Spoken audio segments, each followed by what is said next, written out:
আসসালামু আলাইকুম। আমি বেশ কয়েকদিন পরে নতুন একটি ভিডিও করতেছি বা ভিডিও নিয়ে আসলাম। দেখেন, একটা বিষয় কয়েকদিন ধরে লক্ষ্য করতেছি, সেটা হচ্ছে আপনি কোনো ফরজ বিধানকে অবজ্ঞা করতেছেন, কোনো সুন্নাহকে অবজ্ঞা করতেছেন অথবা মানতেছেন না। ফরজ বিধানকে অবজ্ঞা করতেছেন, পাশাপাশি মানতেও রাজি না, এবং ওয়াজিব বিধানকে অবজ্ঞা করতেছেন। কিন্তু ফরজ, ওয়াজিব, সুন্নাহ সকল বিধান মানার চেষ্টা করছেন, কিন্তু মানতে বাধ্য হচ্ছেন না, এবং সে বিধানগুলোকে অবজ্ঞা করে চলতেছেন। অথচ কোনো রাজনৈতিক দলের পদপদবি পেলে আপনি কান্নায় ভেঙে পড়তেছেন। কান্না করতে করতে এমন কি অবস্থায় বেহুঁশ হয়ে যাচ্ছে, পরিস্থিতি এমন।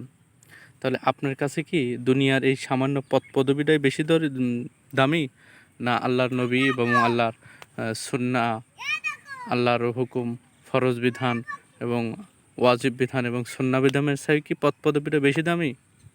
না আসলে এটা জনতার সামনে, মাইকের সামনে, শ্রোতার সামনে দেশবাসীকে একটা বাটপাড়ি চরিত্র তুলে ধরার একটা প্রয়াস? আসলে আপনার হচ্ছে পদপদবির চেয়ে তো সুন্নাহ ছোট হতে পারে না। পদপদবির চেয়ে সুন্নাহ, ওয়াজিব, ফরজ বিধান এগুলো সর্বোচ্চ। আপনার প্রত্যেকটা মুসলিমের জীবনে ফরজ, ওয়াজিব, সুন্নাহ সবচেয়ে দামি, এবং সেইগুলো আপনি মানতেছেন না, সেইগুলো পালন করতে পারতেছেন না। অথচ আপনি সামান্য দুনিয়াবি একটা পদের জন্যে কান্নায় ভেঙে পড়তেছেন।